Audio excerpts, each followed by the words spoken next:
Hello welcome back sir. AC machine के अंदर आज जो मैं टॉपिक देखने वाला हूँ वो टॉपिक है रोटेटिंग मैग्नेटिक फील्ड।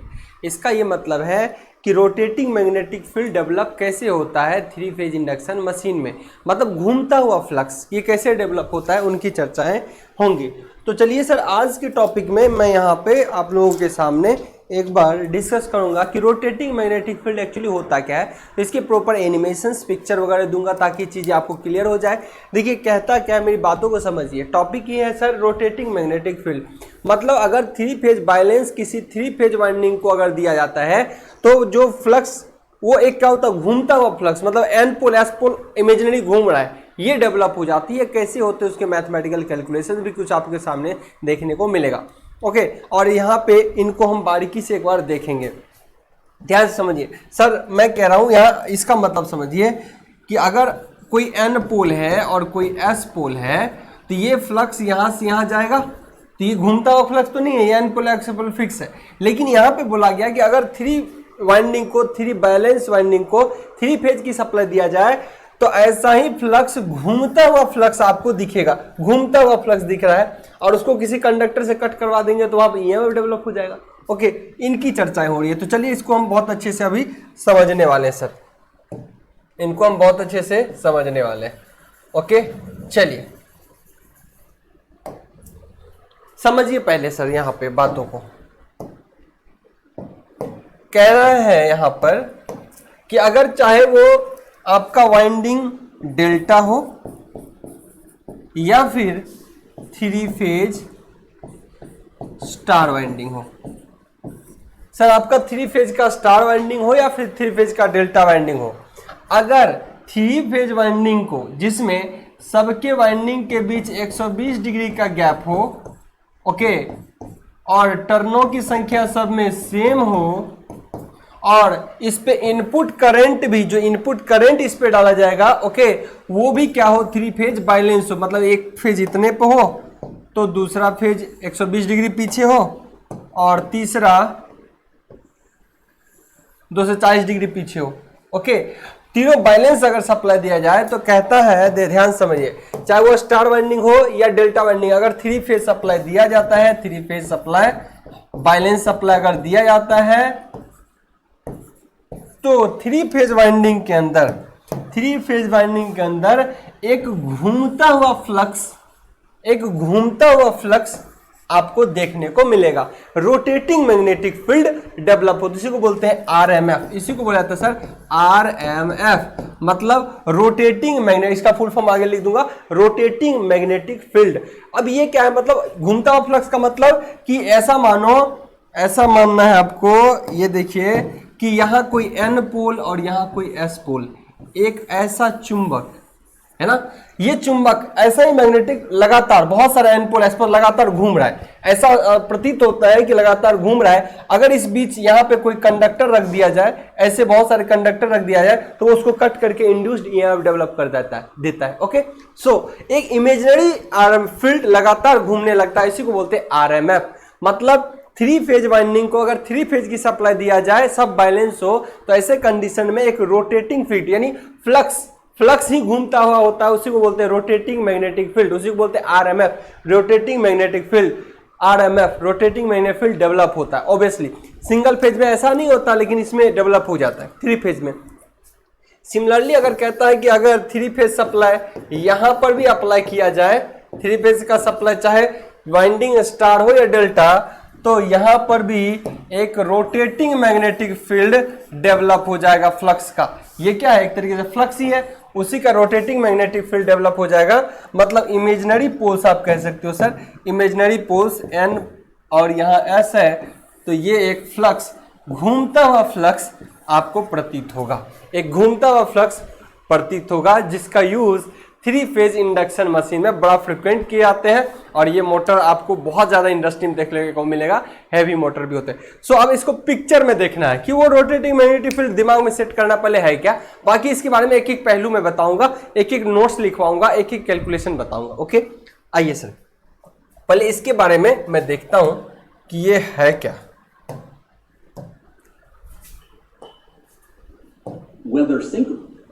आइए देखिए सर, ये थ्री फेज इंडक्शन मोटर है, और एक एक चीज को देखना है। सर आपको पता है ये आउटर सरफेस है, आउटर बॉडी है, और ये इसके स्टेटर पार्ट है। ये कौन सा पार्ट है सर?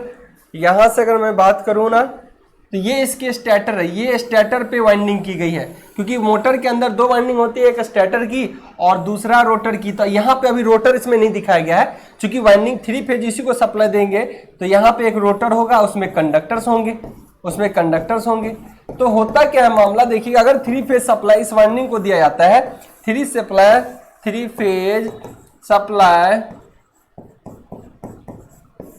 अगर इस वाइंडिंग को दिया जाता है तो एक घूमता हुआ फ्लक्स मतलब imaginary N pole S pole, ये देखिए एन पोल और एस पोल, ये घूमता हुआ फ्लक्स।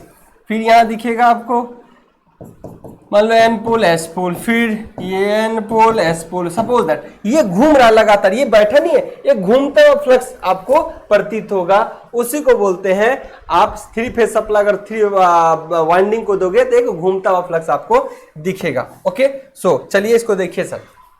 देखिए ये 3 फेज, ये देखिए घूम रहा है, फ्लक्स क्या कर रहा है सर? घूम रहा है। N pole S pole, N pole S pole, S pole, ये पोलों की संख्या पर निर्भर करेगा, बाकी हम यहाँ पे बात करेंगे।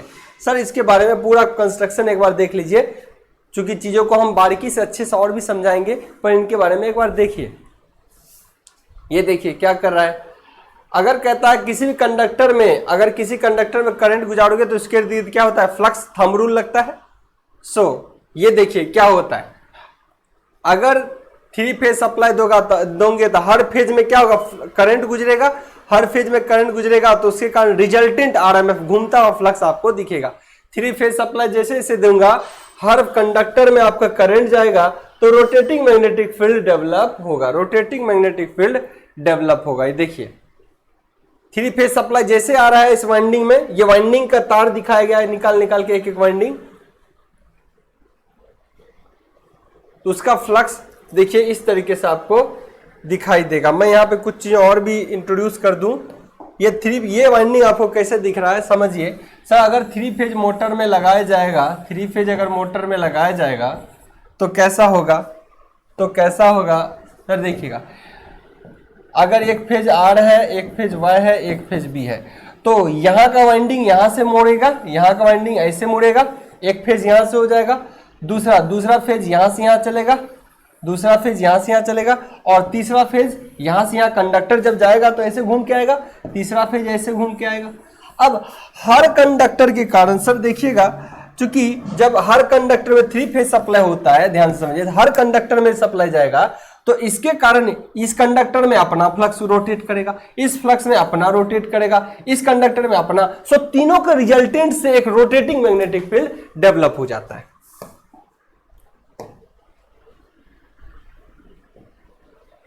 देखिए जैसे जैसे अपन सप्लाई देते हैं, एक घूमता हुआ फ्लक्स क्या करता है सर? सर्कुलेट करने लगता है। एक घूमता हुआ फ्लक्स क्या करता है? सर्कुलेट करने लगता है। यही मशीन के अंदर सेट कर दिया जाए। अगर एक फेज दिया तो वो हाल है, 3 फेज दूंगा, यहाँ पे 3 फेज, तीनों फेज की ही कंडीशन का, वहां भी 3 फेज का ही कंडीशन था, तो 3 फेज सप्लाई देखिए यहाँ पे दिया जाएगा, और वाइंडिंग कुछ इस तरीके से कनेक्ट होंगे, तो देखिए एक रोटेटिंग मैग्नेटिक फील्ड डेवलप हो गया ना, घूमता हुआ फ्लक्स। अब ये स्टेटर की बात है, ये स्टेटर पे, मतलब स्टेटर पे अगर आप सप्लाई देते हो, स्टेटर में सप्लाई देते हो 3 फेज का, स्टेटर में अगर आप 3 फेज का सप्लाई देते हो तो घूमता हुआ फ्लक्स आपको दिखाई देगा। अगर इसके अंदर रोटर डाल देंगे तो उसको कट करेगा, तो उसमें ईएमएफ डेवलप होगा, जो कि हमारा वर्किंग प्रिंसिपल में आगे मिलेगा आपको 3 फेज में। ओके, तो वही चीजें आई होप आपको क्लियर अब समझ आएगा कि अगर इस 3 फेज वाइंडिंग को सप्लाई दिया जाए तो एक घूमता हुआ फ्लक्स, इमेजिनरी फ्लक्स आपको दिखाई देगा, जो कि उसकी स्पीड भी तय कर दी जाती है, एक इक्वेशन निकलेगा। ये देखिए घूमता हुआ फ्लक्स। आई होप चीजें क्लियर होंगी, एकदम क्रिस्टल क्लियर हो चुका होगा कि घूमता हुआ फ्लक्स कैसे होता है। अस्थिर नहीं है, फ्लक्स लगातार घूम रहा था। चलिए सर, आई होप चीजें क्लियर हो चुकी है। अब हमको चलना है इससे आगे। तो क्लियर ना, ये घूमता हुआ फ्लक्स आई होप आपके माइंड में बैठ चुका इमेज। तो ये स्टेटर की वाइंडिंग होती है। अगर स्टेटर पे हमने ऐसा स्टेटर पे कनेक्शन कर दिया, स्टेटर पे अगर डेल्टा कनेक्शन दिया या स्टार, तो उसके कारण रोटेटिंग फील्ड डेवलप होगा। इसलिए मैंने दोनों कनेक्शन ले लिया। स्टार लेता तो कहीं ऐसा ना सोचे कोई डेल्टा में नहीं होता, और डेल्टा में लेता तो कोई ऐसा ना सोचे स्टार में नहीं होता। ओके, दोनों कंडीशन में होता है। अब आइए सर, मेन मामला यहां पर है कि रोटेटिंग मैग्नेटिक फील्ड इन 3 फेज इंडक्शन मोटर में कैसा होता है। ये देखिए, ये सप्लाई है, यही सप्लाई देते हैं किसी वाइंडिंग को। 3 फेज का सिस्टम जो होगा उसमें ये 3 फेज सप्लाई होगा, और यहाँ पे सप्लाई को फ्लक्स के रूप में दिया गया, क्योंकि अगर आप करंट अप्लाई करोगे तो उससे उत्पन्न फ्लक्स ही होता है। ओके, सो इसीलिए फ्लक्स के लिए लिया गया। यहाँ पे बोला गया the stator of 3 phase stator of an induction motor consist of number of overlapping windings offset by an electrical angle of 120 degree. Okay, where the primary winding on a stator is connected in 3 phase alternating current supply. Okay, it is established with rotating magnetic field on which rotates at synchronous speed. Okay, अब आइए मामला क्या कह रहा है, वही चीज को पहले पेज में हमने समझाया कि सर अगर आपने 3 फेज सप्लाई दिया जिसमें वाइंडिंग कितने डिग्री पे एंगल पे हो सर, 120 डिग्री पे, सब में टर्नों की संख्या सेम हो, 3 phase balance current I R, I Y और आई बी, तीनों फेज बैलेंस है। अगर 3 फेज बैलेंस होगा तो उसके करस्पॉन्डिंग तीनों फ्लक्स भी उत्पन्न करेगा, क्योंकि करंट किसके प्रोपोर्शनल होता है सर, फ्लक्स के। ओके, तो अगर तीनों वेव ऐसे चलेगा करंट का तो फ्लक्स भी ऐसे ही चलेगा। ओके, तो बहुत जगह करंट के जगह तीनों फ्लक्स भी ऐसे 3 फेज का बना दिया जाता है। ओके, तो कहता है कि अगर 3 फेज सप्लाई किसी 3 फेज वाइंडिंग को दिया जाता है तो एक रोटेटिंग मैग्नेटिक फील्ड बनता है, और जो रोटेटिंग मैग्नेटिक फील्ड बनती है इसकी स्पीड होगी, इसकी क्या होगी सर, स्पीड होगी, और इसी स्पीड को बोला जाता है एनएस, इसी को बोला जाता है सर सिंक्रोनस स्पीड। आगे इसको डिस्कस करना, इसी को बोला जाता है सिंक्रोनस स्पीड। ये बड़ा इंपॉर्टेंट होता है सिंक्रोनस स्पीड। तो कई बार सिंक्रोनस स्पीड बोलते हैं ना, बच्चा समझता है मोटर का रोटर घूम रहा होगा, रोटर की स्पीड नहीं। सिंक्रोनस स्पीड वो स्पीड है जो कोई फिजिकल पार्ट नहीं घूमता सर, उसमें एक rotating magnetic field, imaginary flux घूमता है, जो दिखाई तो नहीं देता पर घूमता है। ओके, रोटेटिंग मैग्नेटिक फील्ड, इसी को बोलते हैं सिंक्रोनस स्पीड। जो आरएमएफ है वो एक स्पीड से घूमेगा, उस स्पीड को बोलते हैं सिंक्रोनस स्पीड। क्या बोलते हैं सर, एनएस। और इसका फॉर्मूला भी होता है, आगे निकलेगा, इसका फॉर्मूला भी आगे कहीं लिख दूंगा मैं। एनएस का जो फॉर्मूला सिंक्रोनस स्पीड डिपेंड करता है 120F/P। इस मशीन में कितने पोल है, स्टेटर पे कितने पोलों की संख्या है, और इसको सप्लाई देने वाला उसकी फ्रीक्वेंसी क्या है, इन पर निर्भर करता है। फ्रीक्वेंसी और पोल उस पर निर्भर करता है कि इसमें इमेजिनरी पोल जो एनएस है वो किस रफ्तार से घूमेगा। क्लियर? तो आई होप ये चीजें एकदम क्लियर हो चुका है। तो रोटेटिंग मैग्नेटिक फील्ड डेवलप होने के लिए कहता है 3 फेज इंडक्शन मोटर में 3 फेज वाइंडिंग को, बैलेंस वाइंडिंग को आपको क्या करना पड़ेगा सर, सप्लाई देना पड़ेगा। तो आपको क्या होगा, एक रोटेटिंग मैग्नेटिक फील्ड दिखाई देगा। अब इसको हमने लैंग्वेज में और बेहतर तरीके से अपने हाथ से रिटन भी लिख दिया है ताकि और क्लियर हो। चलिए आइए सर, कहता है प्रोडक्शन ऑफ आरएमएफ, मतलब रोटेटिंग मैग्नेटिक फील्ड डेवलप कैसे होता है, यही है उसका सिंक्रोनस स्पीड, उसकी स्पीड जो निर्भर करती है 120F/P। तो कहता है उसके लिए कंडीशन क्या होना चाहिए, कहीं भी आरएमएफ डेवलप हो, मतलब एक घूमता हुआ फ्लक्स उत्पन्न हो, इसके लिए क्या कंडीशन होना चाहिए। तो कहता है कंडीशन होना चाहिए क्या, there should be space angle displacement of 120 degree between the 3 phase winding. मतलब तीनों फेज वाइंडिंग के क्रॉस, जैसे एक आर है तो वाइंडिंग ऐसे था ना एक ही तरफ से ऐसे ही ऐसे खड़ा हो जाएगा, नहीं, वाइंडिंग जाएगा तो लपेटा जाएगा ना, ये लपेटा जाएगा, इससे जाएगा तो ऐसे लपेटा जाएगा। सो अगर ये फेज आर है तो एक वाइंडिंग यहां आएगी।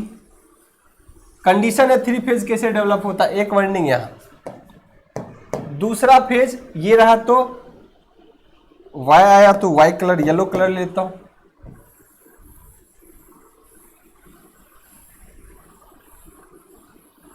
आर वाई, ब्लू आया तो यहां से कंडक्टर घूमता होगा, लपेटा गया होगा।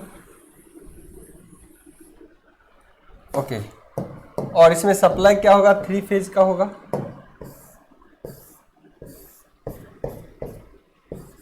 Three phase supply. ओके, अगर 3 फेज बैलेंस वाइंडिंग को 3 फेज का सप्लाई दिया जाए तो आपका आरएमएफ होता है। मतलब ये तो वाइंडिंग है, इसमें क्या होगा सर, एक घूमता हुआ फ्लक्स चलेगा, इसमें घूमता हुआ फ्लक्स जिसको बोलते हैं RMF. Rotating magnetic field develop होगा। तो आरएमएफ डेवलप होने के लिए कौन कौन सा कंडीशन चाहिए? पहला condition, there should be space angle displacement of 120 degree between the three phase winding. इन तीनों फेज वाइंडिंग के बीच कितने का एंगल होना चाहिए? 120 डिग्री का। असर होगा कि नहीं? एक वाइंडिंग यहाँ है, देखिए एक आर है यहाँ पर, उसके बाद वाई यहाँ पे या बी यहाँ पे, तो ये यहाँ पे और यहाँ से कितने का डिग्री देगा? 120 का है ना। ये वाइंडिंग है 120 का, एक ऐसा वाइंडिंग है, दूसरा ऐसा है, तीसरा ऐसा है, समझिए ये एक ऐसा है, दूसरा वाइंडिंग यहाँ है और तीसरा यहाँ है, तो 120 डिग्री ये, 120 डिग्री ये और फिर 120 डिग्री है, तीनों 120 डिग्री के फेज सेपरेशन में है। अब समझिए कई बार क्या होता है, यहाँ पे समझाता हूँ, कई बार क्या होता है यहां से ये चीजें चलती है 120 डिग्री लैग, तो यहां इसके लिए अगर बात करूं तो यहां से 240 लैग हो जाएगा, या फिर लीड के लिए बोलते हैं तो यहां से प्लस कर दिए 120 तो भी बात वहीं पहुंच जाएंगे। मतलब अगर आपको 240 डिग्री पहुंचना है तो यहां से घूम के, ध्यान से समझिए सर, यहां से घूम के 270 के पास अगर पहुंचना है तो यहां से चाहे तो इतना घूमिए या फिर इतना जाइए, बात तो ही है, इतना दूरी तय करिए या फिर इतना दूरी तय करिए, वही बात है। सो इधर से घूम के जाइए, इधर से घूम के जाइए, आई होप चीजें यही होंगी। ओके ना, तो पहला कंडीशन, देयर शुड बी, ये फेज डिस्प्लेसमेंट 120 डिग्री का होना चाहिए जब आपको आरएमएफ रो एक घूमता हुआ फ्लक्स उत्पन्न करना है। अगर ये चीज नहीं होगा तो फिर घूमता हुआ फ्लक्स नहीं रह पाएगा। ओके, तो पहला चीज ये है। दूसरा कंडीशन कह रहा है the time angle displacement of 120 degree between the three phase waves. जो आप सप्लाई अप्लाई करोगे, थ्री फेज सिस्टम के अंदर, ये देखो जो सप्लाई अप्लाई करोगे वो भी फेज एंगल वेव जो है 120 डिग्री के एंगल पे होना चाहिए। पहले तो वाइंडिंग होना चाहिए, दूसरा आपको क्या बोला गया सर, ये वेव, ये थ्री फेज इनपुट दोगे ये भी 120 डिग्री पे होना चाहिए। मतलब अगर पहला वेव ये है तो उसके बाद वाला ये 120 डिग्री का गैप होना चाहिए, फिर उसके बाद वाला जो गैप होना चाहिए 120 डिग्री, मतलब टोटल यहां से यहां 240 डिग्री का गैप होना चाहिए। ओके, तब थ्री फेज होता है। और थ्री फेज जैसे चलेगा, चूंकि करंट जैसे चलेगा फ्लक्स भी वैसे ही चलेगा। तो दूसरा कंडीशन क्या हो गया कि इनपुट जो आपका करंट होगा वो भी 120 डिग्री के फेज वेव डिस्प्लेसमेंट में होंगे। ओके, ये भी ध्यान रखना है। तीसरा पॉइंट है टर्न शुड बी सेम। सबका टर्न की संख्या, जो वाइंडिंग होते हैं तीनों वाइंडिंग में टर्नों की संख्या यहां जितना है वहां टर्नों की संख्या यहां भी उतना ही होना चाहिए, यहां भी टर्नों की संख्या उतना ही होना चाहिए। तो टर्नों की संख्या सब सेम होगा तब एक घूमता हुआ रोटेटिंग मैग्नेटिक फील्ड डेवलप होता है। तो आई होप चीजें आपको क्लियर हो गया कि कैसे रोटेटिंग मैग्नेटिक फील्ड डेवलप होता है। अब इसका रिजल्टेंट इक्वेशन कई बार आपको पूछता है कि रिजल्टेंट किस तरीके से होता है, मतलब उसका रिजल्टेंट वैल्यू क्या होता है। तो देखिए मान लो एक आर फेज लिया, दूसरा वाई फेज लिया और तीसरा बी फेज लिया, आर वाई फेज लिया, बी लिया ना। अब एक देखिए टर्नों की संख्या की बात करूं तो यहां पे आइए, एक यहां टर्न इतना डिग्री पे है तो यहाँ पर मान लो 10 टर्न है, तो यहाँ भी 10 टर्न, यहाँ भी 10 टर्न, लेकिन एक टर्न 0 डिग्री पे है तो दूसरा 120 डिग्री पे है, तीसरा टर्न कितना 240 पे है। तो हम कह सकते हैं एक टर्न यहाँ पे 0 डिग्री पे है, दूसरा 120 पे है, तो प्लस एक माइनस 120 पे तो दूसरा प्लस 120 पे, या फिर एक माइनस 120 पे तो दूसरा भी माइनस 240 पे या फिर प्लस 120, वही बात होगी। तो अब देखिए पहला फेज हमने लिया n फेज cos फाई, और दूसरा जो कंडक्टर टर्नों की संख्या n phase into cos theta minus 120 degree, कितने 120 से लैग है। और तीसरा फेज जो b है आर वाई बी, ये प्लस 120 लिखूं या इसके जगह पे थीटा माइनस 240 लिखूं एक ही बात है, या इसके जगह पे थीटा माइनस 240 लिखूं तो एक ही बात है। ओके ना। सिमिलरली करंट की बात करूं तो करंट यहाँ पे कंडक्टर में जो जाएगा, यहाँ पे जाएगा अगर I am sine omega T, I M cos omega T, तो ये जाएगा क्या आई एम माइनस 120 डिग्री और ये प्लस 120। सिमिलरली यहां पे देखिए कॉस ओमेगा, आई एम कॉस ओमेगा माइनस 120, आई एम कॉस ओमेगा सब प्लस 120।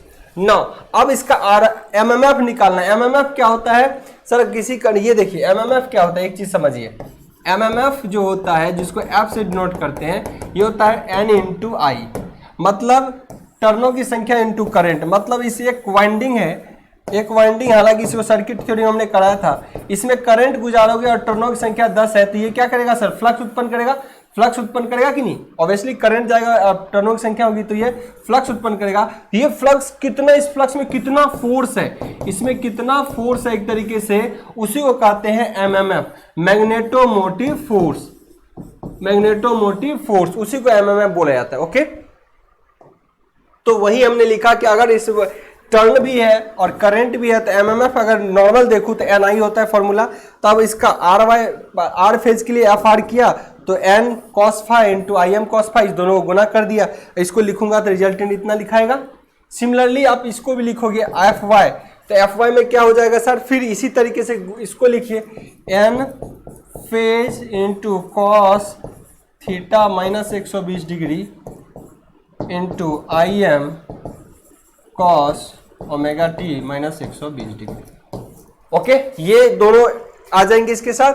सिमिलरली एफ बी के लिए बात करूं तो N P H cos of theta plus 120 degree into I M cos of theta omega T plus 120 degree. Okay, एक minus omega और दूसरा omega. ये इसमें थीटा बात करते हैं कितना से, मतलब थीटा एंगल से जा रहा है ना, इसमें तो कोई फ्रीक्वेंसी नहीं होती तो इसकी कोई ओमेगा नहीं, इसीलिए इसमें ये थीटा यूज किया, क्योंकि टर्नों में कोई फ्रीक्वेंसी तो नहीं होती ना, टर्न तो अस्थिर है तो, लेकिन कंडक्टर जो जाएगा उसका वेव जो जाएगा उसमें फ्रीक्वेंसी होती है, इसलिए यहाँ पे थीटा नहीं ओमेगा यूज किया गया और यहाँ थीटा यूज किया गया। अब सबको करिए रिजल्टेंट गुना करके, the resultant MMF in 3 phase. अब मोटर में जब तीनों फेज का रिजल्टेंट निकालूंगा तो रिजल्टेंट क्या होगा, तीनों फेज, चूंकि सब में करंट जाएगा तो सब एक रिजल्टेंट देता है, तो तीनों फेज का सम हो जाएगा F R F Y F B. अब इसको जब रिजल्टेंट कैलकुलेट करोगे सर तो रिजल्टेंट फ्लक्स जो मिलेगा आपको हर जगह 3/2 into F M into cos theta.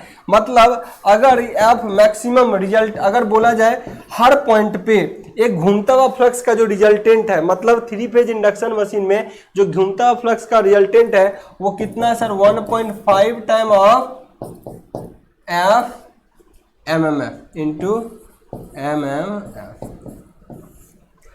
पर फेज टर्न और peak current M M F into 1.5 time जो आपका रिजल्टेंट फ्लक्स होता है 3 फेज इंडक्शन मशीन में। कई बार क्वेश्चन ऑब्जेक्टिव टाइप पूछ देता है कि रिजल्टेंट फ्लक्स कितना होता है 3 फेज इंडक्शन मशीन का, तो 1.5 time of MMF, 1.5 time of MMF. तो यही आपका रिजल्टेंट हुआ कि उसका मैथमेटिकली कैलकुलेशन इस तरीके से, और कैसे एमएमएफ डेवलप होता है वो आपने देख लिया है। आइए एक चीज मैं बता देता हूं, ये घूमता हुआ फ्लक्स यही है। मैं एक चीज बताने आ रहा था, वेट अ सेकेंड, ये सारा चीज यहां तक हमने कर लिया, ठीक है। मतलब रिजल्टेंट जो फ्लक्स है ना 1.5 टाइम ऑफ एमएमएफ, एमएमएफ का 1.5 टाइम। मतलब ये समझिए कि ये देखिए, ये दिखाने आया था, मैं भूल गया था क्या दिखाने, ये रिजल्टेंट फ्लक्स जो है हर जगह लगातार अपने 1.5 टाइम ऑफ एमएमएफ 3 फेज के कारण क्या होता है, अपने रिजल्टेंट फ्लक्स का मतलब अपने एमएमएफ का 1.5 टाइम से मैग्नीट्यूड से हर जगह घूम रहा होता है। ओके, सो इतना रिजल्टेंट से कोई नीड नहीं है सर। कभी एग्जाम में अगर ऑब्जेक्टिव टाइप पूछता है तो एमएमएफ रिजल्टेंट एमएमएफ कितना होता है, तो 3/2 या 1.5 टाइम ऑफ एमएमएफ वो करना ऑब्जेक्टिव टाइप। अदरवाइज आपको हर जगह यही काम होगा कि 3 फेज सप्लाई देने से कैसे घूमता हुआ फ्लक्स डेवलप होता है, वो क्या होता है, उसके क्या फ्यूचर में यूज होंगे, उन सब को मैं रिलेट करने वाला हूं ताकि ये मशीन आपका बहुत स्ट्रांग हो जाएगा। सर कंफ्यूज ना हो, एकदम बिल्कुल चीजों को स्टडी करिए, नोट डाउन जो कराता हूं वो करिए, और कोशिश करिए कि जो समझाने के दौरान मैं लिखाता हूं, बोलता हूं और जो बोर्ड पे लिखता हूं उसको नोट डाउन हाथ हैंड रिटन से कोशिश कीजिए। सर हमारे दिए हुए पीडीएफ को बस कभी कभी हेल्प में लीजिए, अदरवाइज खुद से नोट डाउन करिएगा। ये आपको इन फ्यूचर बहुत काम करने वाला है और हमेशा के लिए आपके दिमाग में बैठने वाला है, क्योंकि मैं पिक्चर और इमेज का बहुत ज्यादा यूज करता हूं। ये आपके दिमाग में सेट कर देता है कि एक्चुअल मशीन में होता क्या है। तो आई होप आज के लेक्चर आपको अच्छे लगे होंगे। मैं उम्मीद करता हूं अपकमिंग वीडियोस को मैं इससे जरूर रिलेट करूंगा। Okay, best of luck.